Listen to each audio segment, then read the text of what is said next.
গত শনিবার দুর্ভাগ্যবশত চরিলাম পেট্রোল পাম্প সংলগ্ন স্থানে ভয়াবহ যান দুর্ঘটনার মুখে ব্যাগ ভর্তি ড্রাগস সমেত সাধারণ জনতার হাতে আটক হয়েছিল সোনামুড়া এলাকার কতিপয় যুবক কবির উদ্দিন। তবে বাইকে ওনারা দুজন ছিল।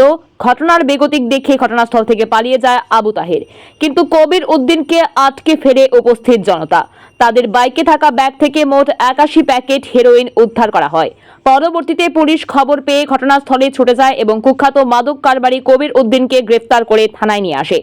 ঘটনার দিন রাতের বেলায় পুলিশ অভিযুক্তের বিরুদ্ধে 22B/25/27A/29 NDPS ধারায় মামলা গ্রহণ করে ঘটনার তদন্ত শুরু করে। মামলার নম্বর যথাক্রমে 27/2024 বিশালগড় থানা। ইতিমধ্যে অভিযুক্তকে থানার রিমান্ডে এনে জোর জিজ্ঞাসাবাদ করা হয়, কিন্তু পুলিশ এখনো পর্যন্ত তার নিকট থেকে এমন কোনো চাঞ্চল্যকর তথ্য উদ্ধার করতে পারেনি। থানা সূত্রের খবর, অভিযুক্তকে বেশ কয়েক দফায় দফায় জোর জিজ্ঞাসাবাদ করা হয়েছে, কিন্তু সে কোনো মতেই মুখ খুলছে না। এদিকে পুলিশ ঘটনার সাথে জড়িত এবং পালিয়ে যাওয়া অন্য অভিযুক্ত আবু তাহেরকে গ্রেফতার করা সম্ভব হয়নি। তাকে আটক করার জন্য সব প্রচেষ্টা চালিয়ে যাচ্ছে মামলার তদন্তকারী অফিসার, কিন্তু সূত্রের খবর আবু তাহের ইতিমধ্যে বাংলাদেশে গা ঢাকা দিয়েছে। এইদিকে জানা গেছে, সেদিন চরিলাম পেট্রোল পাম্প সংলগ্ন স্থানে আটককৃত নেশাদ্রব্যের বাজার মূল্য আনুমানিক 1.5 কোটি টাকা, যা বিশালগড়ের মুখে এই প্রথম রেকর্ড পরিমাণে হেরোইন আটকা পড়ে। অনুপাতে ছিল মাত্র 800 গ্রাম। কিন্তু প্রশ্ন হচ্ছে, এসব মাল আসলোই বা কোথা থেকে? কোথায় যাওয়ার বা কথা ছিল? কারাই ছিল ওইসব নেশাদ্রব্যের মূল মালিক? কোথায় থেকে আমদানি করা হয়েছে? তার পেছনে কারাই বা জড়িত? তা নিয়ে সাধারণ জনমনে কৌতূহলের অন্ত নেই। ইতিমধ্যে বিষয়টি নিয়ে একাধিক মাধ্যম হতে উঠে আসছে বেশ কিছু চাঞ্চল্যকর তথ্য। একটি বিশ্বস্ত সূত্রের খবর, আটককৃত ওইসব নেশাদ্রব্যগুলি আমতলী থানাধীন ফুলতলী এলাকা থেকে সংগ্রহ করা হয়, যার ফলে উত্তম ভক্ত চৌমুনি এলাকায় পুলিশের নাকা পয়েন্টকে এড়িয়ে যাওয়া সম্ভব হয় মাদক কারবারিদের।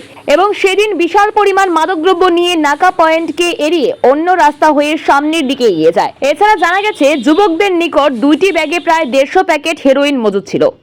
একটি বাইকের সাথে বাঁধা এবং অন্যটি কবির উদ্দিনের পিঠে ঝুলিয়ে রাখা হয়, যার ফলে দুর্ঘটনার কবলে পড়তে আবু তাহের সেই ব্যাগটি নিয়ে পালিয়ে যেতে সক্ষম হয়।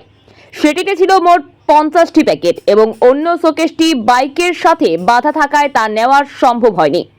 জানা গেছে, উদ্ধারকৃত সুটকেসে ছিল মোট 100টি প্যাকেট, কিন্তু ব্যাগটি বাইক থেকে আলাদা করতে গেলে ছিঁড়ে মাটিতে ছিটকে পড়ে যায় এবং সেখানে উপস্থিত বেশ কয়েকজন যুবক মোট 19টি প্যাকেট গায়েব করে দেয়। তবে পুলিশ খবর পেয়ে তড়িঘড়ি ঘটনাস্থলে ছুটে যাওয়ায় সেগুলি উদ্ধার করা সম্ভব হয়।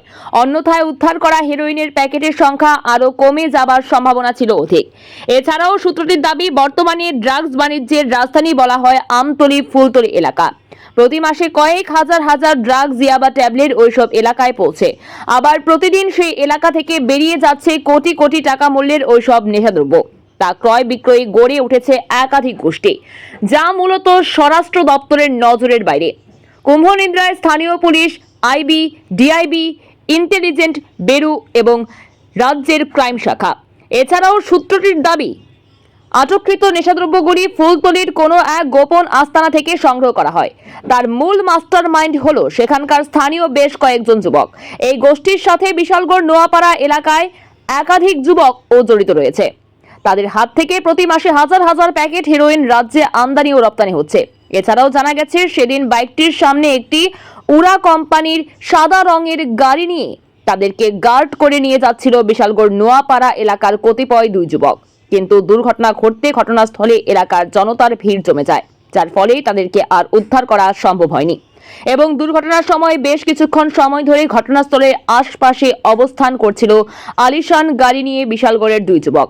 উপস্থিত জনতার ভিড় লক্ষ্য করতে পেরে ওনারাও ঘটনাস্থলে আসার সাহস দেখায়নি। কিন্তু ঘটনার সঠিক তদন্ত হলে ওইসব কুখ্যাত মাদক কারবারিদের নাম বেরিয়ে আসার সম্ভাবনা। তবে আগামী সংখ্যায় আমরা ওইসব কুখ্যাত মাদক কারবারিদের নাম পরিচয় জনসম্মুখে বিস্তারিত তুলে ধরব। ব্যুরো রিপোর্ট, ভোরের আলো।